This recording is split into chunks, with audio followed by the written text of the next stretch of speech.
দিনে যা জি এদিকে এসো তো আমার মা। তুমি ইউসুফকে নিয়ে একটু খেলো, আমি তোমার মাকে সাহায্য করি। ঠিক আছে।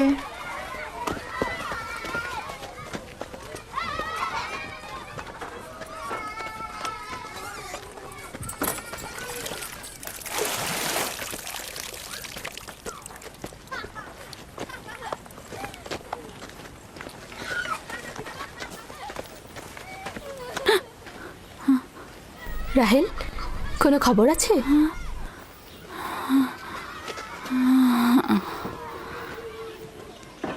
মোবারকবাদ।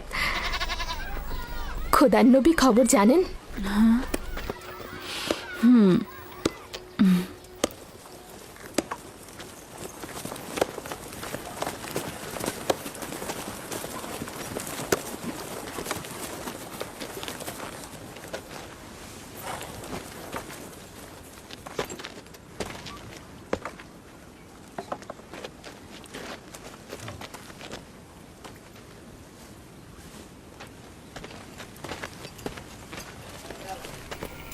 সালাম নানাজান।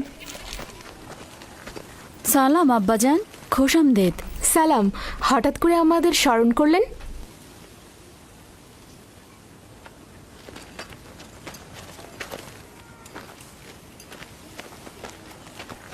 কি হয়েছে আব্বাজান? কোনো কিছু কি ঘটেছে আব্বাজান? ওই যে ওই লোকটাকে দেখছো, উনি কেনান থেকে এসেছেন। উনি কোনো ভালো খবর নিয়ে আসেননি। ইয়াকুব কোথায়?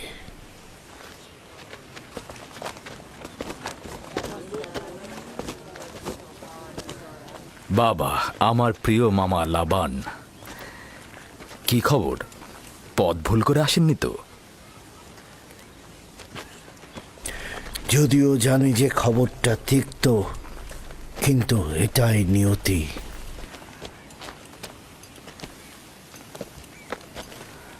আসলে কি হয়েছে? তোমার পিতা ইসাক নবী অনন্তের পথে যাত্রা করেছেন।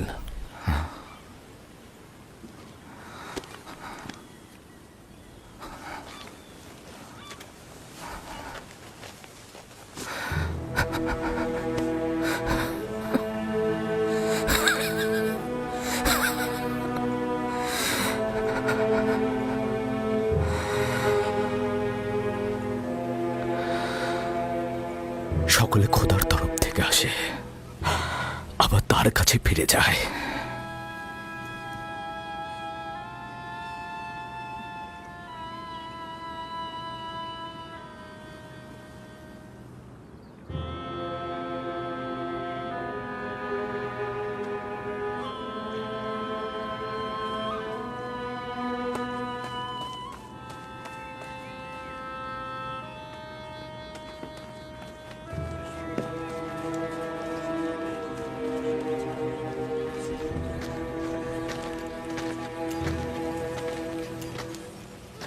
এখন কি সিদ্ধান্ত নিচ্ছ খোদার নবী? ইব্রাহিম নবীর পরে কানানের লোকজনের পয়গম্বরের দায়িত্ব আপনার উপরে পড়েছে, আর আপনার বোন ফাইকে বলেছে এই খবর আপনাকে পৌঁছে দিতে। তার মানে কি তুমি চলে যাবে? মৃত্যুর হাকিকাত অনিবার্য, যা সকলকে বরণ করতে হয়। কেউ পালিয়ে বাঁচতে পারে না, এমনকি আউলিয়া ও আম্বিয়া একরামগণ। আমি তোমাদের প্রতি কৃতজ্ঞ। আমি খোদা তাআলার কাছে সবর ও সহনশীল থাকার তৌফিক চাইছি। হে খোদার নবী, যদি আমরা কসম করি যে আপনার ফরমানের প্রতি আমরা অনুগত থাকব, তাহলে কি আপনি ফাদ্দানে অবস্থান করবেন? আমি ফাদ্দানের জনগণকে ভালোবাসি। তোমাদের ত্যাগ করা আমার পক্ষে কষ্টকর। এটা আমার ইচ্ছা নয়। আমি আমার নিজের ইচ্ছাতে যাচ্ছি না যে আমি নিজের ইচ্ছাতে থাকব।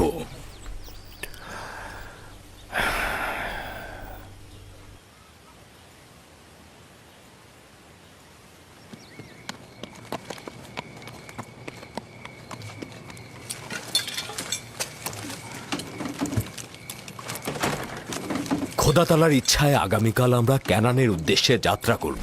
আমি প্রস্তুত। আমিও প্রস্তুত। আমি আর আমার স্ত্রী জিনিসপত্র গুছিয়ে নিয়েছি। তোমরা কোথায় যাচ্ছ? আপনাদের সঙ্গে ক্যানান। আমরা জীবনেও খোদার নবীকে হাতছাড়া করতে পারবো না। আমাদের সঙ্গে তোমরা যেতে পারবে না। তোমরা ফাদ্দানে অবস্থান করো, সেটাই ভালো হবে। আমার এই ঘর বাড়ি সব থাকছে, তোমরা সেখানেই থাকবে। কিন্তু আমি তো আপনার কাছে ঋণী হয়ে আছি জনাব। আমরা আপনার কাছে প্রতিজ্ঞা করছি, আমরা সারা জীবন আপনার খেদমত করব। তোমার আত্মীয় স্বজনদের এখানে তোমাকে দরকার হবে। এটা তোমার মাতৃভূমি, আর আমার সাথে তোমাদের কোনো সম্পর্ক নেই। উত্তম হবে তোমরা এখানে থাকো।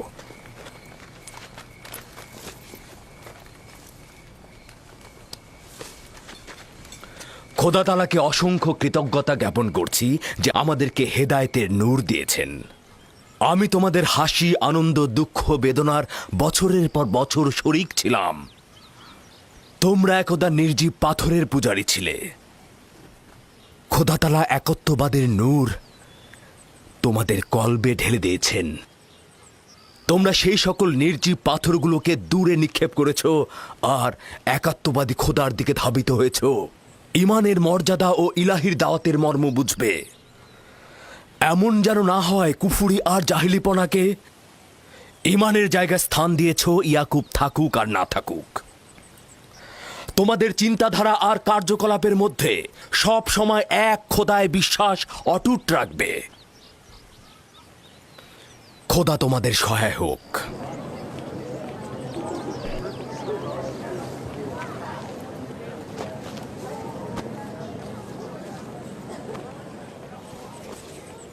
তুমি বছরের পর বছর আমার হয়ে রাখালি করেছ, কোনো উপহার গ্রহণ করনি। তোমার নিজের সম্পদ বলতে কিছুই নেই। আমার অর্ধেক ভেড়ার পাল তোমাকে আর আমার কন্যাকে উপহার দিচ্ছি। আশা করছি এই সম্পদ তোমার কাজে লাগবে। শুকরিয়া জ্ঞাপন করছি। খোদা আপনাকে অনেক বেশি কল্যাণ আর বরকত দান করুক। শুক্রিয়া আব্বাজান। শুক্রিয়া। সত্যি বলছেন আব্বাজান? এটা তো ইয়াকুবের হক। এটা বছরের পর বছর কষ্ট বহন করার উপযুক্ত মর্যাদা। খোদা হাফেজ ইয়াকুব নবী। খোদা হাফেজ। খোদা হাফেজ। আবার আসবেন। খোদা তোমাদের কল্যাণ করুক। খোদা তোমাদের সহায় হোক। খোদা তোমাদের রক্ষা করবে। আমাদের দেখতে আসবেন। ভালো থাকবেন ইয়াকুব নবী, আবার আসবেন।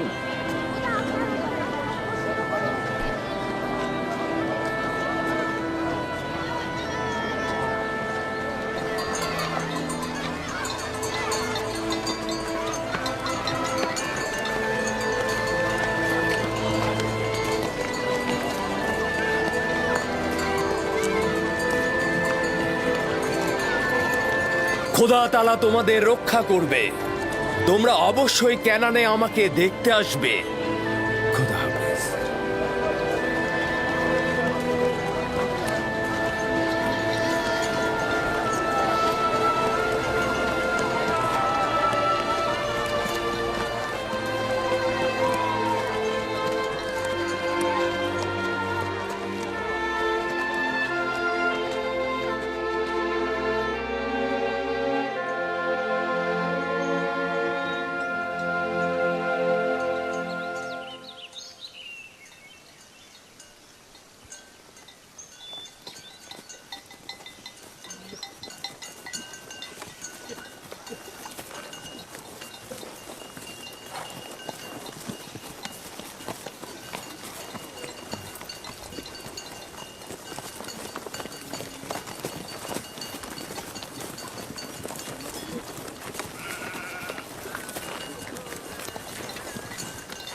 খালামণি, বেলহে আর জুলফা আমার আম্মাজানের প্রতি ঈর্ষান্বিত কেন?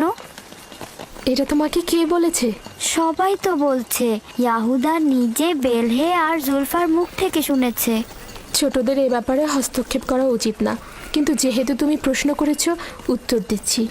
বেলহে প্রথমে তোমার আম্মাজান রাহেলের কানিজ ছিল, যেহেতু রাহেলের সন্তান হচ্ছিল না, সেহেতু তোমার আম্মাজান বেহেলকে তোমার আব্বাজানকে উপহার স্বরূপ দিলেন, যেন বেলহের কাছ থেকে সন্তান লাভ করেন।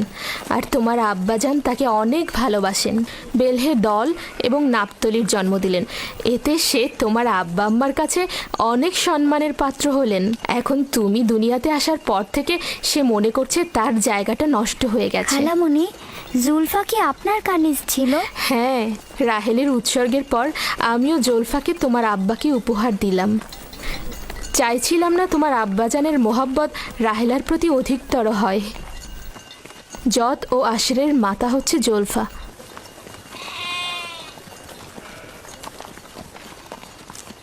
লাবি, শামুন, কেন শামুক গতিতে চলছো? ভেড়াগুলো সব ছড়িয়ে ছিটে গেছে, একত্রিত করো।